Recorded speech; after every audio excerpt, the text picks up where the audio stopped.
Good afternoon. Thank you for joining the webinar on the proposed changes to the Missouri Part B State Plan. I'm Bev Luetkemeyer, Director of Special Education Compliance.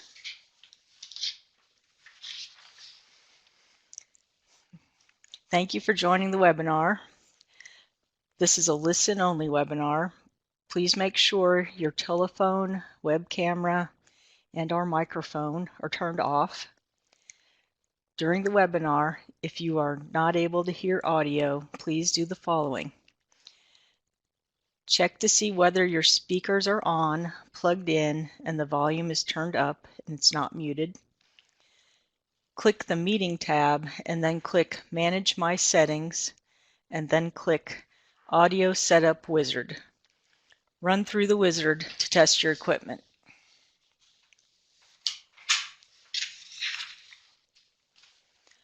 This webinar is being recorded. The recording, slides, and other documents from today's webinar will be posted as soon as possible.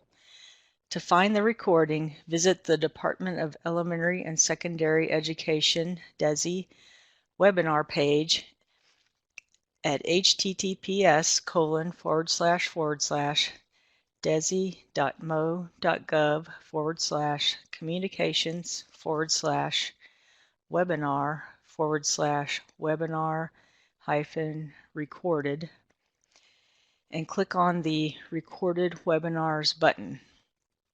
This webinar is provided to you with closed captioning. The purpose of this public hearing is to allow stakeholders to hear about the proposed changes and ask clarifying questions in the chat window. Responses to the questions will be posted on the DESE webinar page along with the webinar. Comments on the proposed changes to the Missouri State Plan for Special Education can be made from December 7th, 2020 through January 15th, 2021 and may be emailed to idea.comments@desi.mo.gov.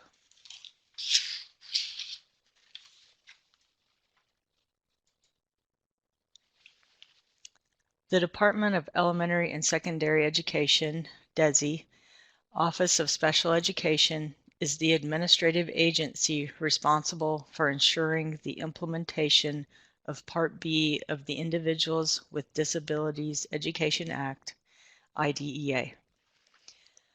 The Missouri Part B program serves children and youth with disabilities from age 3 to 21.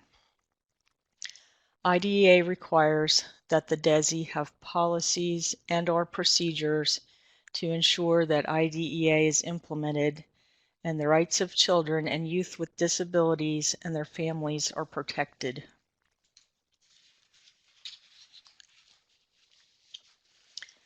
IDEA also requires that the DESE hold public hearings and provide opportunity for the general public to comment before adopting any new policy or procedure. Today's webinar will serve as the DESE's first public hearing related to proposed changes to the state regulations for Part B of the IDEA. A second public hearing webinar will be held on Tuesday, January 5th, 2021 at 10:30 a.m. Reminder, we will not be taking public comments during the hearings. Any comments must be submitted in writing to the Office of Special Education by close of business at 4:30 p.m. on January 15, 2021. The purpose of this hearing is to fulfill the public hearing requirements of Part B of the IDEA and give stakeholders the opportunity to ask clarifying questions on the proposed changes to the Missouri State Plan for Part B of the IDEA. We're here today to take clarifying questions only. We ask that you please limit your questions at this hearing to the proposed changes. Responses to the questions will be posted on the webinar page as stated in the previous slide. The following is an explanation of the hearing and changes process. We are holding 2 public hearings via webinar, Friday, December 18, 2020, and the second on Tuesday, January 5, 2021, from 10:30 to 11:30 a.m. We are taking written comments on the proposed changes until the close of business on January 15, 2021. Following the January deadline for receiving written comment, the DESI will review all comments submitted and make one of 3 determinations about the proposed changes. 1 is make the change as proposed, 2 is make the change with revisions, or 3, not make the proposed change. All comments received will be summarized and published on the DESI's webpage. The proposed changes will go to the State Board of Education. After the State Board of Education takes action on the proposed changes, they will be submitted to the Secretary of State's office for publication in the Missouri Register. The changes will become final after they have been published in the Missouri Register the required number of days.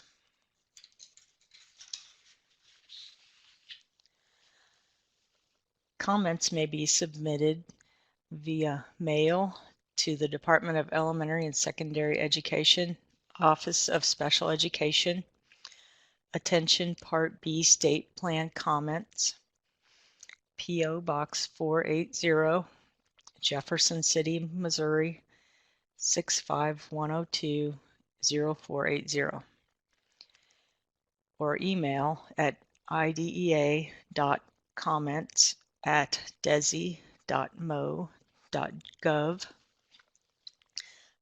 On the subject line, please put Attention Part B State Plan Comments, or by fax at 573-751-3910.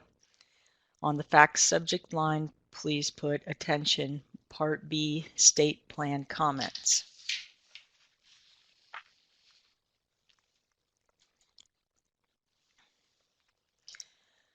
Today's webinar will proceed as follows.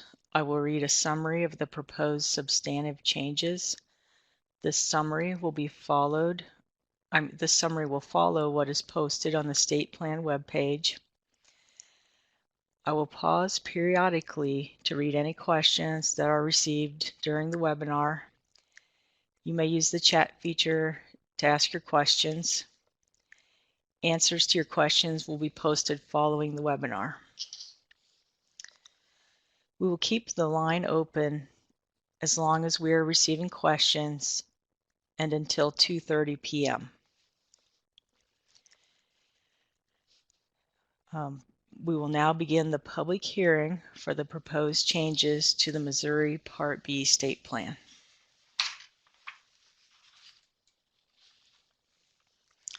Identification and Evaluation, Regulation 3.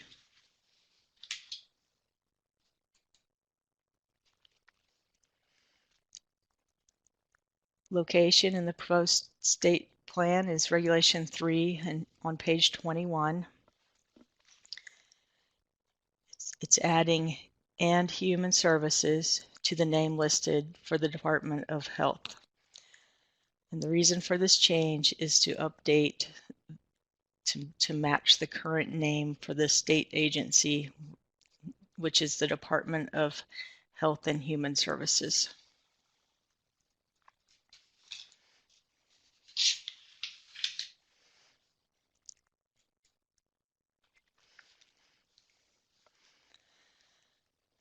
This proposed change to Regulation 3 is located on page 26.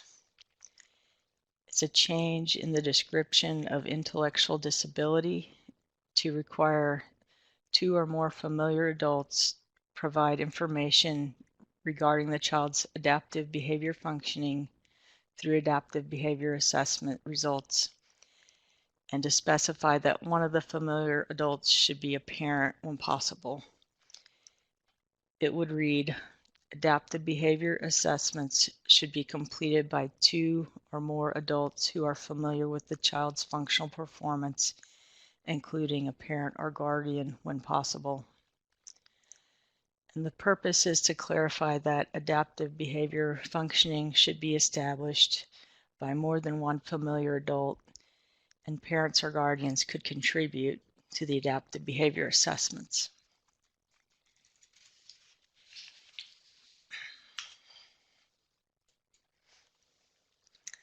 The next change is on pages 26 and 27 in Regulation 3. Change description of intellectual disability from describing adaptive behavior functioning as consistent with measured cognitive ability to read as follows. The student displays significant deficits in adaptive behavior functioning when results from 2 raters using a standardized adaptive behavior instrument produce composite scores 2 standard deviations below the mean. When the criterion is met on one composite score, a second score allowing for the standard error of measure may be accepted. The reason for the proposed change is to require the same 2.0 standard deviation discrepancy for adaptive behavior as is used for cognitive ability, and since more than one familiar adult will provide information through an assessment tool, allow for results from one of the assessments to meet criteria using standard error of measurement if less than 2 standard deviations from the mean, but within the standard error of measurement.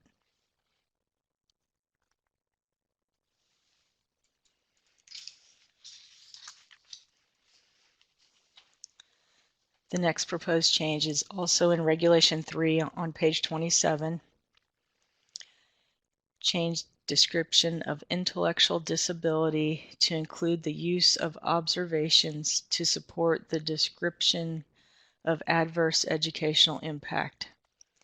It would read, the description of adverse educational impact is supported by information gained through a comprehensive evaluation, including observations of the student's academic and functional performance completed in a variety of educational settings.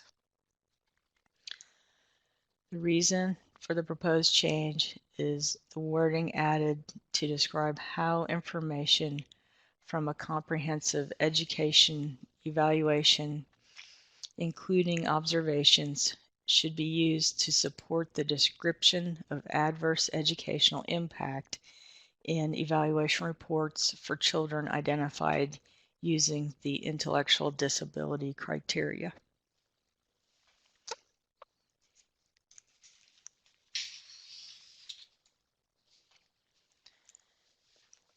The next proposed change is in Regulation 3 on page 28.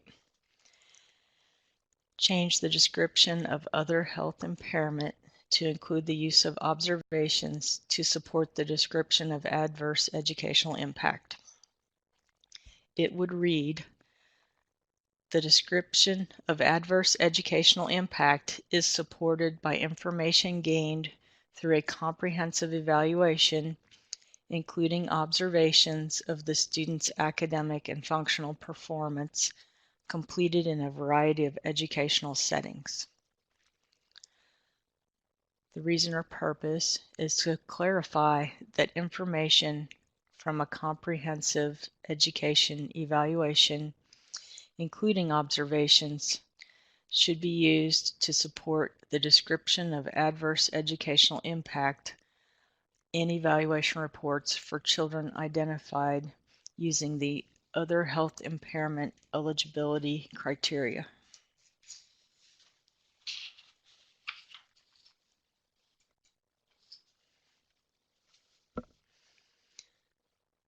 The next proposed change is also in Regulation 3 on page 39.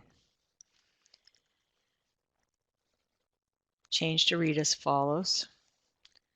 The group making these decisions may conduct its review without a meeting. The public agency must administer tests and other evaluation methods to produce the data needed to make an eligibility determination and develop an IEP as listed in 1 through 4 above. The reason for the proposed change is change shall to must to align with Federal Regulation 34 CFR 300.305C. Clarified that administration of tests and other evaluation methods occur after the team reviews existing data to determine what additional information is needed.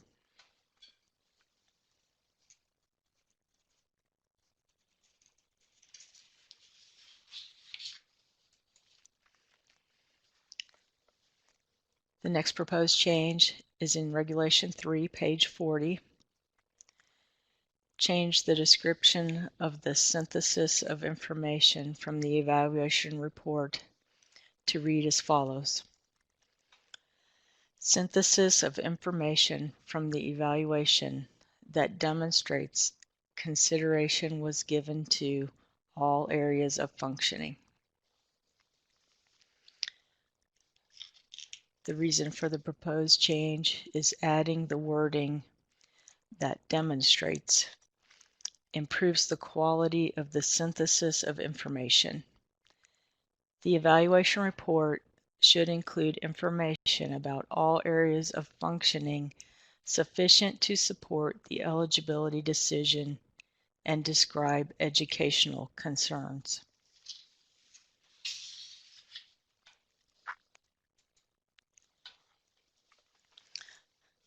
The next proposed change is in Regulation 3 on page 40. Add wording to the description of the basis for making the determination of eligibility for a disability in the evaluation report to read as follows. Basis for making the determination of eligibility for a disability, including the disability's adverse effect on the student's education and the student's need for specialized instruction. The proposed change should clarify that the determination of eligibility must include a description of the disability's adverse effect and the student's need for special education services.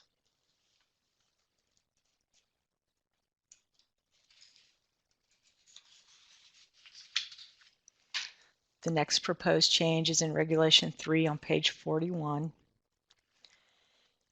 Add more detail to the reference to a preceding section to read as follows.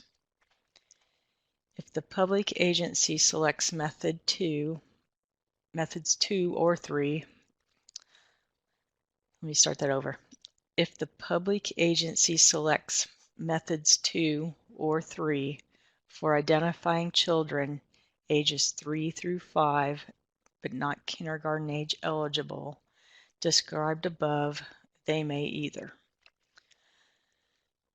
So the reason for the change is to include wording from the section for identifying children age 3 through 5 and not kindergarten age eligible, so the reference is clear.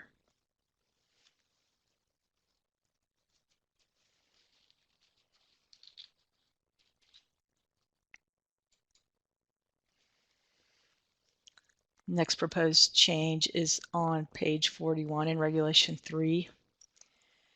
Remove wording describing the use of any disability category other than young child with a developmental delay or YCDD from option A for continuing eligibility for young children.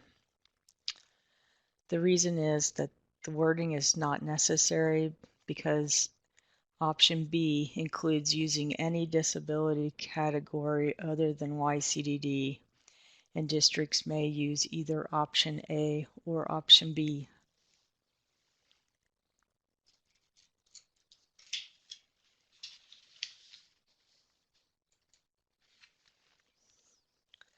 The next change is in Regulation 3 on page 42. Add more detail to the reference to a preceding section to read as follows. If the public agency selected method 1 for identifying children ages 3 through 5, not kindergarten age eligible, described above, all children will continue to be identified as eligible using any disability category other than young child with a developmental delay, YCDD. The reason for the proposed change is that the change includes wording from the section for identifying children age 3 through 5 and not kindergarten age eligible so that the reference is clear.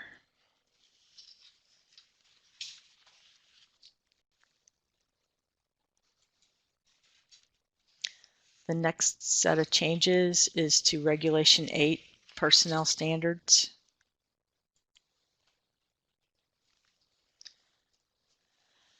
On page 99, add verbiage to describe that all paraprofessionals, even those who hold teaching certificates, must receive the minimum number of hours of training described in this section. And the purpose for the change is to clarify that all paraprofessionals require training so they are properly prepared to meet the needs of their students they serve, and references IDEA Statute 34 CFR 300.156 B23.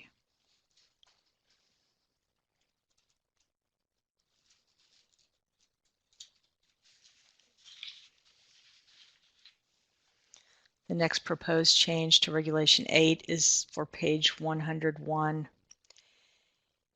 Add the title, responsibilities, educational qualifications, and certificates or license requirements for an assistant behavior analyst. The reason to make the change is to add assistant behavior analyst responsibilities, qualifications, and licensing requirements to meet the requirements necessary for Medicaid reimbursement for ABA services.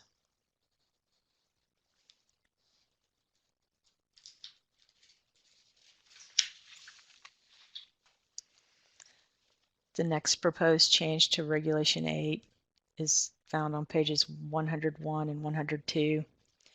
Add the title, responsibilities, educational qualifications, and certificates or license requirements for a behavior analyst.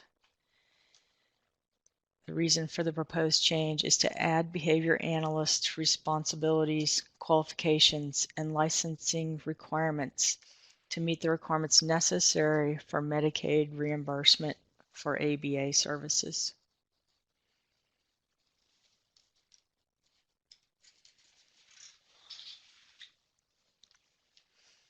The next proposed change is in Regulation 8, page 103. Add to the responsibilities of paraprofessionals. The reason for the proposed change is to clarify that a paraprofessional can work under the supervision of a licensed as well as a certified that a paraprofessional can work under the supervision of a licensed as well as a certificated professional, and expanded responsibilities to include activities associated with licensed professionals.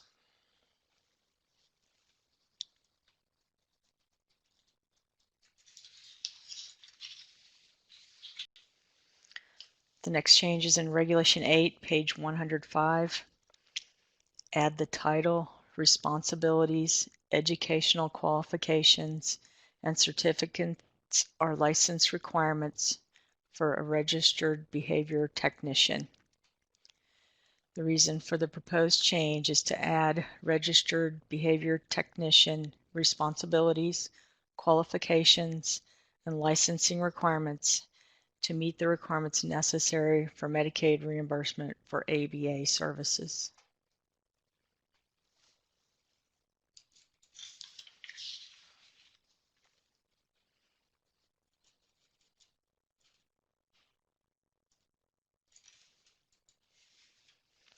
The next set of changes is in Regulation 16, state operated programs.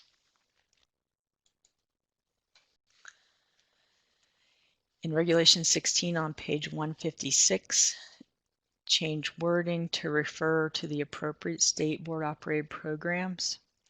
And the reason for this change is to correct an error made in a previous revision that named MSSD instead of MSB and MSD.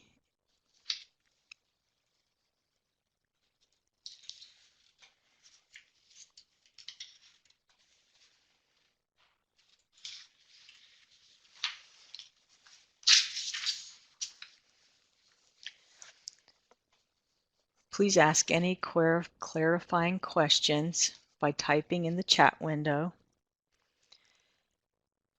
Questions will be read aloud during the webinar and responses provided in writing and will be posted on the webinar page. Reminder, we will not be taking public comments during the hearings. Any comments must be submitted in writing to the Office of Special Education no later than the end of the business day on January 15, 2021.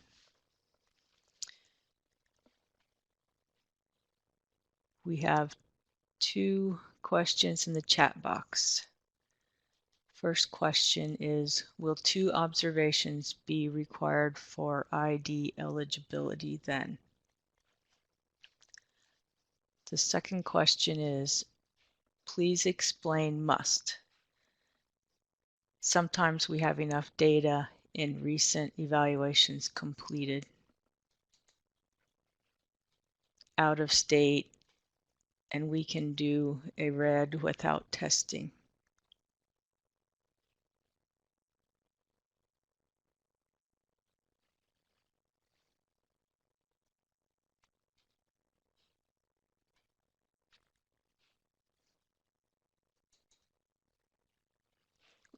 We have another question. Does this mean that paraprofessionals could help serve speech students since the speech implementer model is ending?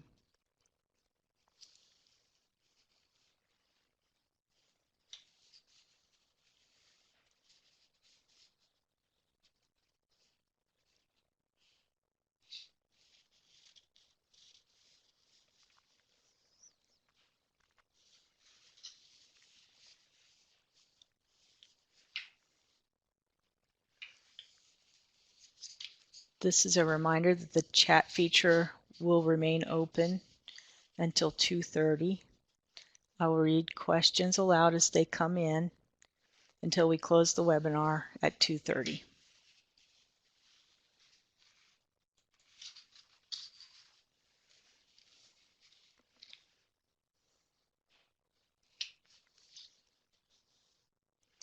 Let me take this opportunity now to thank you for participating in this public hearing today.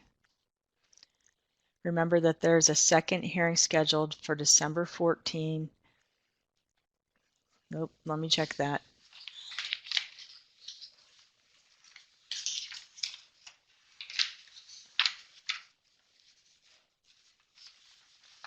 It is January 4th at 10:30.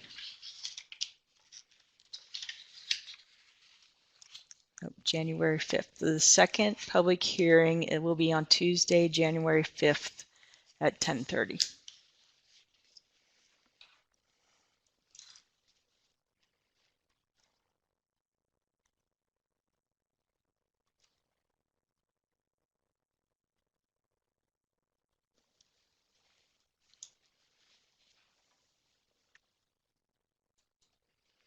There's another question in the chat box. Regarding the proposed changes to other health impairment, does this mean that a description of adverse educational impact is now needed in the evaluation report.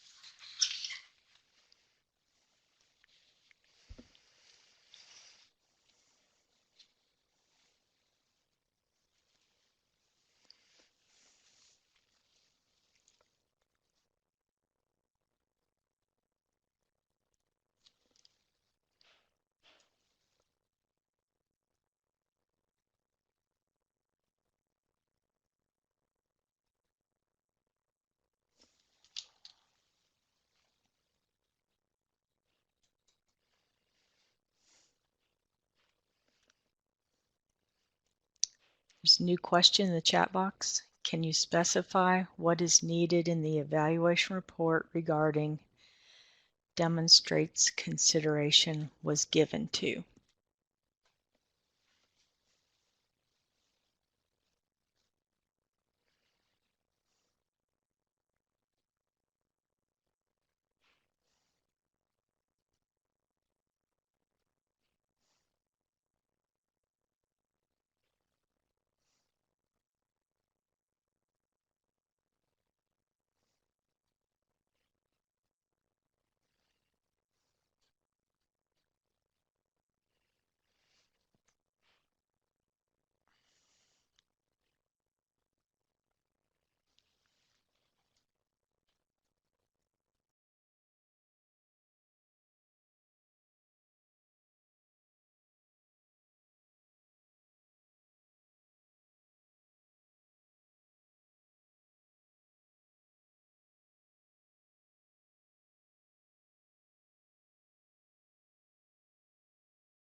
It has been about 5 minutes since the last question was posted in the chat box. You may ask your clarifying questions by posting them in the chat box.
The chat box will remain open for 20 more minutes.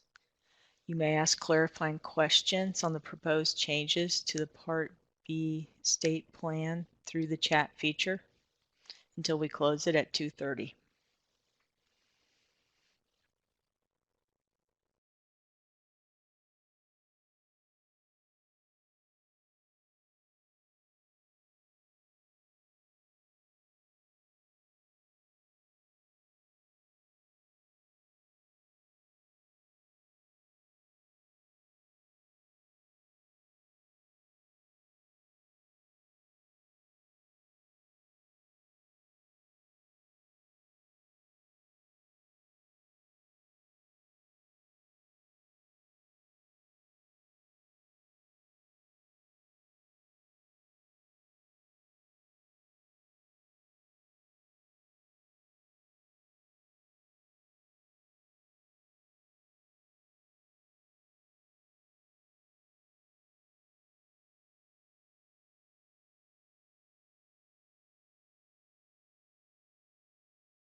The chat box will remain open for 15 more minutes. You may ask clarifying questions on the proposed changes to the Part B state plan through the chat feature until we close it at 2:30.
chat box will remain open for 10 more minutes.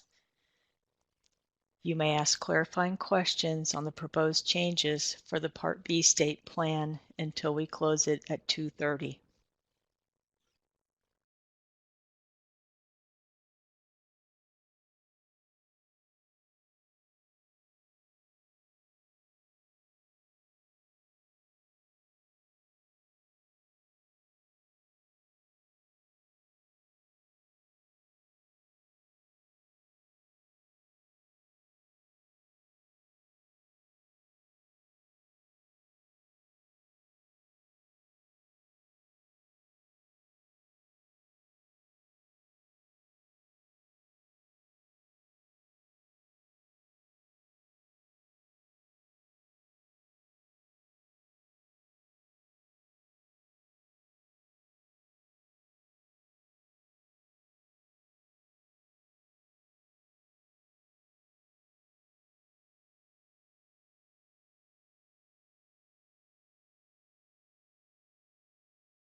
The chat box will remain open for 5 more minutes.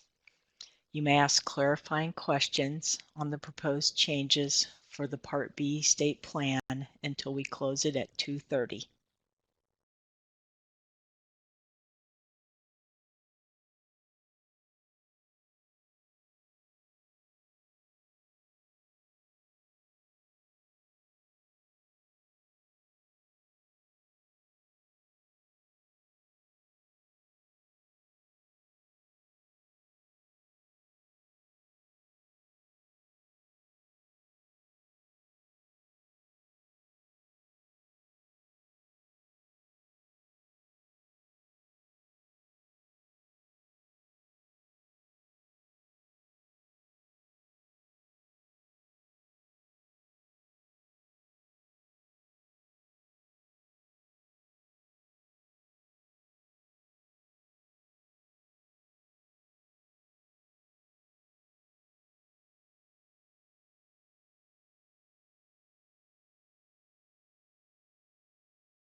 This concludes our public hearing on the proposed changes to the Part B state plan.